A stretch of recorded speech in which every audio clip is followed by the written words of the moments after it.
There's a version of you that never sleeps in, never skips training, never wastes time. There's a version of you who never fails. It is waiting for you. Genuinely ask yourself a question, you at home. If you had done those things for the last 2 years, you never skipped a training, you never wasted time, you never scrolled TikTok, you never sat aimlessly on the internet typing in garbage, never played video games, you never wasted time. You never skipped training, you were training every single day. You never slept in, you were never lazy. There's this version of you. Imagine the person you would be. Genuinely imagine what you would look like. Imagine where you would live. Imagine the car you would drive. Imagine how much your woman would respect you. Imagine the love you would see in her eyes when she looks at you with adoration like a king. Imagine your existence. That person is waiting for you, and the only thing that's stopping you from being that person is your monumental laziness. You can have it. The universe is very giving. It will give you anything you work for. I've never seen somebody try for something with all of their might and not get it. The only people who do not have the things they want are the people who do not try for them. I've never seen a person wake up and say, my only dedication in life is to solve a Rubik's Cube and fail. You are not stupid. You are not incompetent. You are lazy and arrogant. It's extremely important you understand that that person is waiting for you, and you are declining that version of yourself. In the multiverse, in the many different versions of the universe that exist, there is a version of you that does those exact things, and he is a greater person than you can even fathom. You can transform yourself into that guy. You can be a top G.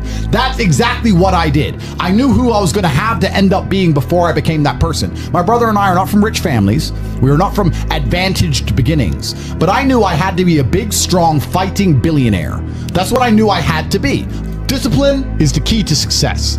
If you cannot force yourself to do something you don't want to do, how are you ever going to put yourself through the suffering required for greatness? If you cannot force yourself to train when you do not want to train, if you cannot force yourself to work when you don't want to work, if you can't force yourself to not log into Pornhub or force yourself to eat right, how can you possibly ever become a monumentally successful person if you cannot control yourself long enough to do what must be done as opposed to what you feel like doing? The only people who get to live their lives based on how they feel are women and children. Children can cry because they feel like crying, as can a woman. A woman can start an argument because she feels like arguing, as can a child. A man must do what he is supposed to do irregardless of how he feels. That is the key component to masculinity, is discipline. If you do not have the discipline to dedicate yourself to anything, you are going to fail and be crushed by the people who can. If you only go to the gym when you feel like going to the gym, you're never going to be as strong as the people who go to the gym when they don't feel like going to the gym. That is a reality of life. So, I train every single day. I've actually heard from some people saying, you overtrain. And I explained to them, one, I don't believe in rest. I'm not you. I'm not pussy, and I'm not broke like you are, Mr. Fitness Trainer, standing around the gym teaching people for $50 an hour.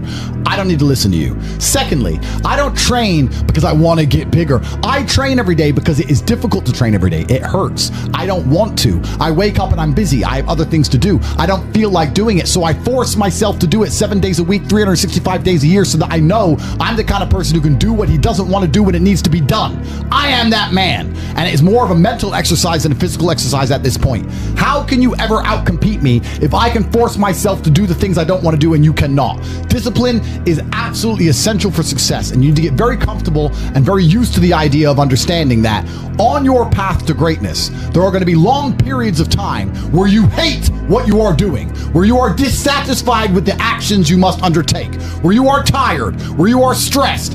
That is why it is difficult. That is why most people won't make it.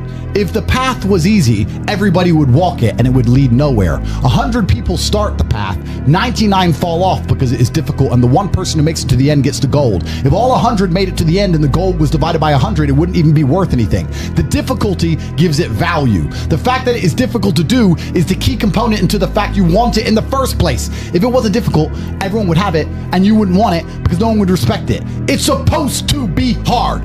Life is supposed to be hard. You're supposed to think this is terrible. You're supposed to suffer and smile through the pain regardless. Discipline is the key to success in all realms as a man, and if you lack it, you stand no chance. You can give most people a roadmap to success. You can give them a Ferrari with a full tank of gas, and a lot of people still wouldn't make the destination because they would say the drive is too far away. quitters. They don't have the discipline. You can tell them exactly how to do it. You can give them the mechanism to get there, but they don't have the discipline to complete the drive and end up at the destination. That is the majority of Earth. This is your competition. People who, even if they are told what to do and people tell them exactly how to do it and help them do it, still quit, still fail because they lack discipline. Even me, with my monumental powers, I can't make a quitter successful.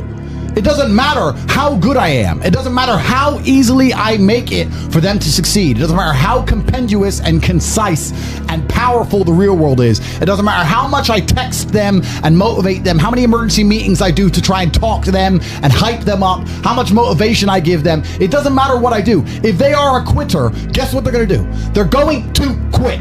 No matter how simple the map is to read, no matter how fast a Ferrari is, somewhere along the drive, the sun's going to get in their eyes, meh, meh, and they're going to sit there and go, I don't like this, this is hard, and they're going to quit. Quitters are the number one type of people that nobody can help. If you're a quitter, I can't help you, life can't help you, God himself cannot help a quitter. So if you lack discipline, you lack the very basic building block to any type of success which exists on the planet. By every single metric which can be measured with science, you are going to stay a loser and a failure. The key is to keep training. If you train hard every single day, you don't have to worry about a little bit of vitamin C. It's true. If you don't train and you don't smoke, you're still going to be a pussy. Yes. The answer is always hard work. As soon as you are granted life, you are guaranteed death. What you do in between is up to you. You are all conscious. That could end tomorrow, that could end in 100 years. But the time between the beginning of your consciousness and the end of it is completely up to you. Training is never the wrong decision. If you're in jail, you should train. If you are free, you should train. If you are rich, you should train. If you are poor, you should train. If you smoke, you should train. If you don't smoke, you should train. If you drink, you should train. If you don't drink, you should train. You cannot escape that hard work is always the correct decision. There is no time in any scenario when working hard is going to be the wrong answer. You should always try your very best in all things. I will smoke 10 cigars a day and beat the shit out of you because I train harder than you can possibly fathom.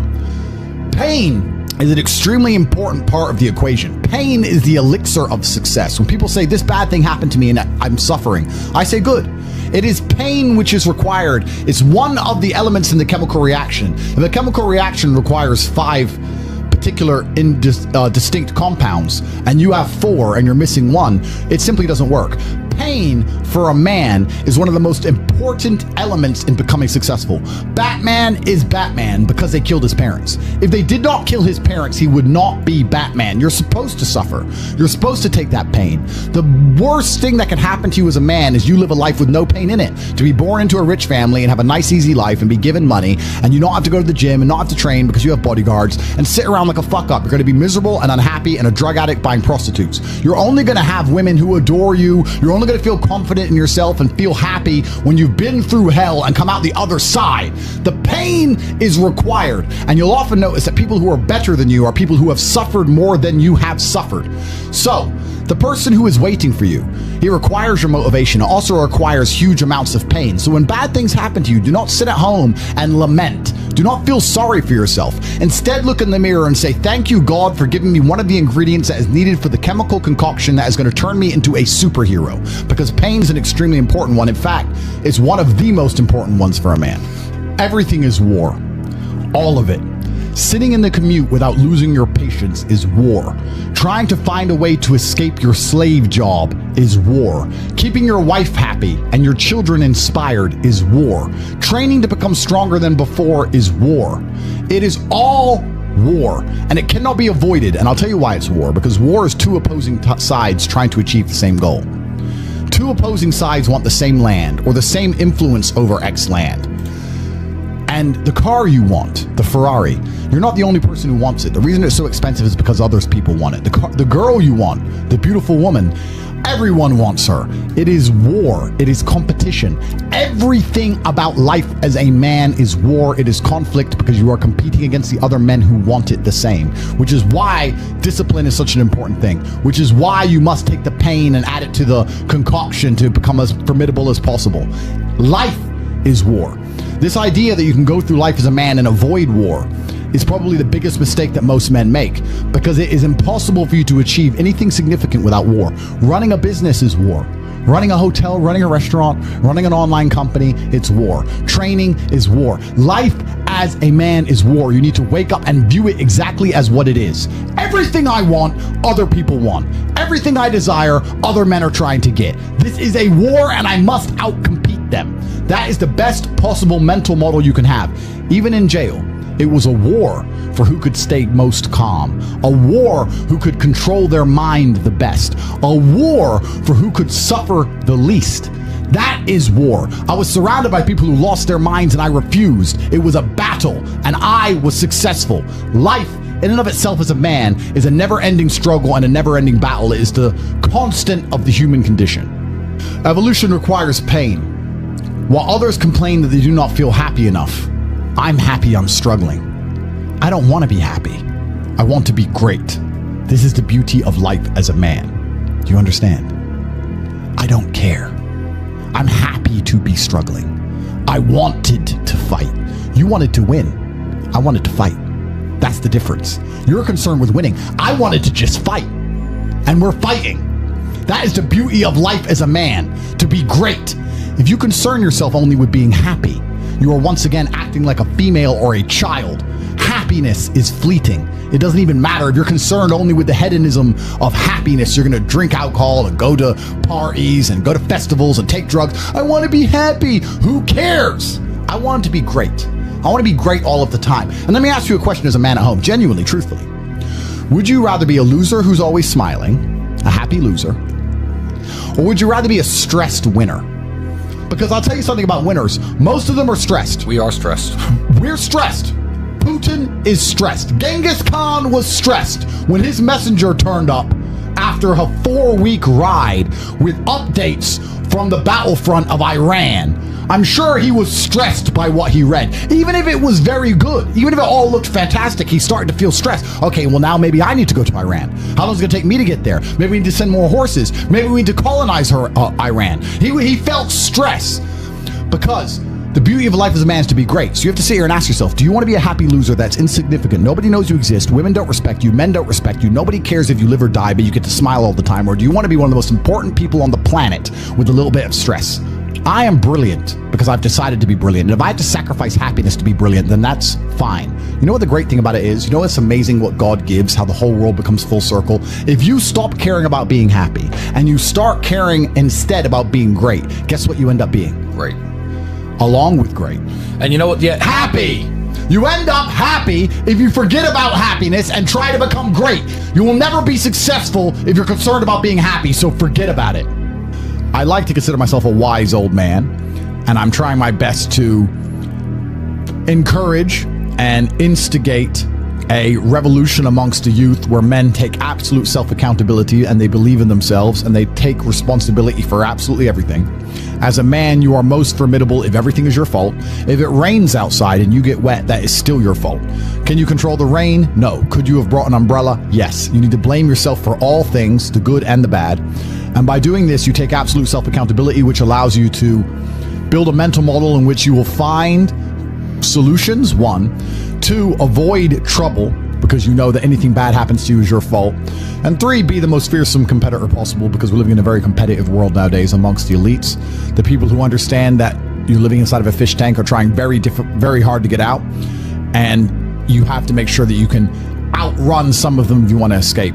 It's an age-old adage. If a bear is chasing a group of people, you do not have to be the fastest one. You just have to be faster than the slowest. The slowest person is going to die. So as long as you're ahead of the majority of people, you stand a very good chance of avoiding slavery.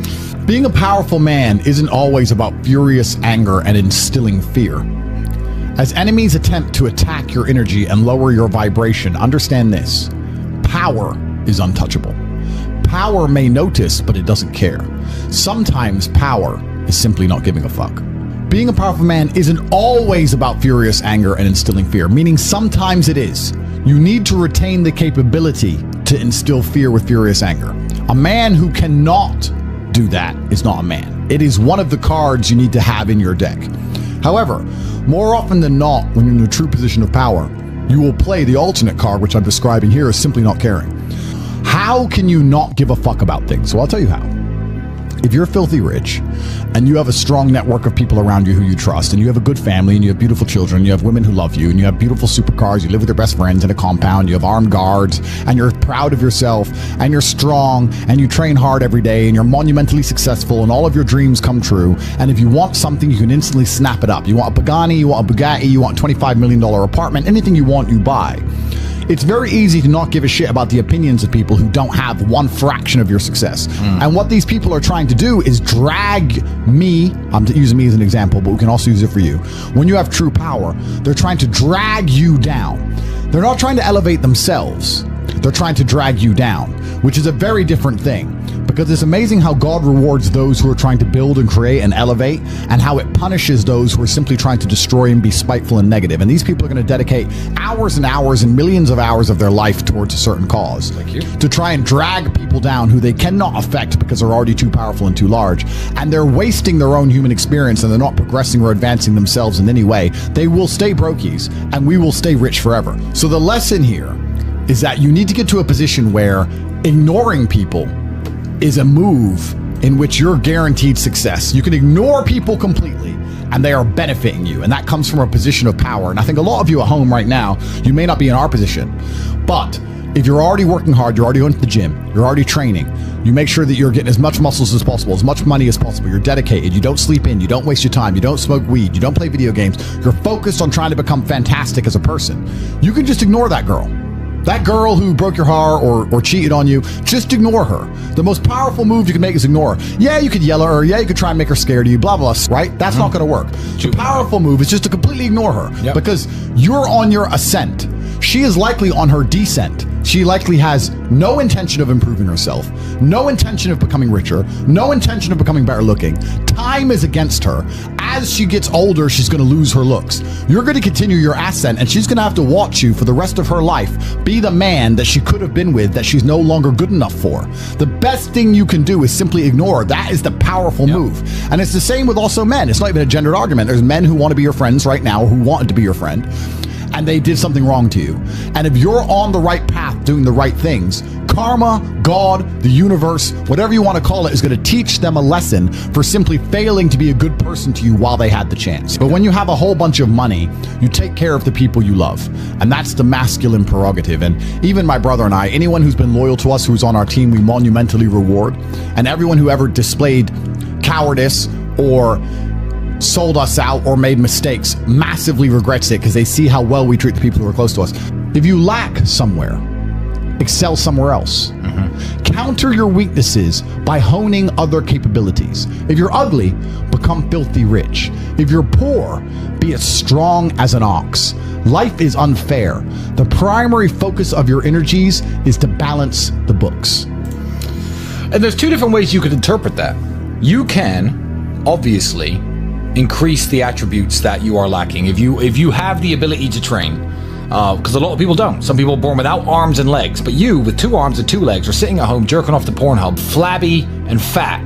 If you have the ability to train, you should be doing it. But also, you know, there are some things that some people are just better at, and you can counteract that problem by teaming up with people who compensate for your weaknesses. People who are strong in areas where you are weak, and you team up with people where you are strong in areas where they are weak. I don't think between the people in this house and our group of friends, we lack anything. Correct. Anything. Correct. Literally anything. We can sit as a group and have a conversation about anything with anyone in the world and give useful insight and change people's lives for the better, because although I am not perfect, our team compensates one for each other. And that's the point of brotherhood. So excel in one area if you lack in others. I have people say to me, Andrew, I'm short. What do? I'm short. Okay, God made you short. Fine, good. Doesn't matter. You can't change it. What you can do is become as strong as an ox and become filthy rich and monumentally important and extremely influential. You can do that. People say, I'm poor. You should be strong. Oh, I'm strong, but I don't have any money. Okay, then teach others to be strong. Yes. There's always a way you can take your advantages and use them. And by teaming up with other men, other people, you can build a team in which there are no weaknesses. So if you have a disadvantage, you also have somewhere God has given you a distinct advantage over others. And it is your duty to excel in that realm. It is your duty to become so monumentally influential and powerful within that specific criteria in which you have the capability to be brilliant, that your weaknesses no longer appear because they can be simply overshadowed by your network or overshadowed by your absolute competence. By constructing the correct mindset, you can be in the exact same scenario you're currently in, living the exact same life with a different mental model in which you view the world, and you will not only feel more powerful, you will be more powerful, you'll achieve more amazing things, you will be greater, you will be happier with the same car, the same woman, the same house, the same income, the same everything, but your mind changes the lens in which you view the world. Lenses change things. Rose-tinted glasses, perhaps dark glasses. You can put glasses on, change the lens, and you can view the world differently by changing how your mind is constructed and put together and the way you view the world. That is the point of mental Aikido.